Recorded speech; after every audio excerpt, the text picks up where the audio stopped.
நடிகை நயன்தாரா தனுஷ் பிரச்சனை ஊரறிஞ்ச பிரச்சனை தான். நடிகை நயன்தாராவுடைய அந்த டாக்குமெண்ட்ரி மூவியான நயன்தாரா பியாண்ட் த ஃபேரிடேல் அப்படின்ற அந்த டாக்குமெண்ட்ரி மூவியில் நானும் ரவுடி தான் சம்மந்தப்பட்ட ஒரு சில மேக்கிங் காட்சிகளை ஒரு சில வினாடிகள் பயன்படுத்துறதுக்கு நடிகை நயன்தாரா ரொம்ப வருஷமாக தனுஷ் கிட்ட பெர்மிஷன் கேட்க, நீங்கள் அதை பயன்படுத்தணும்னா எனக்கு நீங்கள் சில கோடி ரூபாய்களை வந்து நஷ்ட ஈடாக கொடுக்கணும் அப்படின்னு சொல்லிட்டு அவர் அதுக்கு கேட்க, இப்படியே போயிட்டு இருந்த பிரச்சனையில் நடிகை நயன்தாரா தனுஷ் மேலே அடுக்கடுக்கான பல குற்றச்சாட்டுகள் எடுத்து வச்சு கண்ணா பின்னான்னு பேசி ஒரு அறிக்கையை ஒன்று கடிதமாக வந்து சோஷியல் மீடியாவில் வெளியிட்டிருந்தாங்க.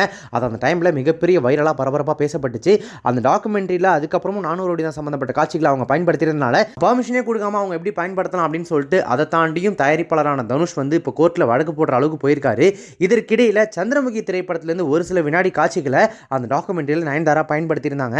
சந்திரமுகி படத்தினுடைய தயாரிப்பாளரான சிவாஜி ப்ரொடக்ஷன்ஸ், அதாவது சிவாஜி கணேசன் ஐயா அவருடைய குடும்பத்தினர் வந்து நீங்கள் எங்களுடைய பெர்மிஷன் இல்லாமல் எப்படி சந்திரமுகி படத்தில் இருக்கக்கூடிய ஒரு சில காட்சிகளை உங்களுடைய டாக்குமெண்ட்ரியில் பயன்படுத்தலாம்னு சொல்லி அவங்க இப்போ நயன்தாரா மேலையும் நெட்ஃப்ளிக்ஸ் மேலையும் வந்து வழக்கு போட்டு எங்களுக்கு நஷ்ட ஈடு 5 கோடி ரூபாய் வழங்கி ஆகணும் அப்படின்னு சொல்லிட்டு கேஸ் ரெஜிஸ்டர் பண்ணியிருக்காங்க.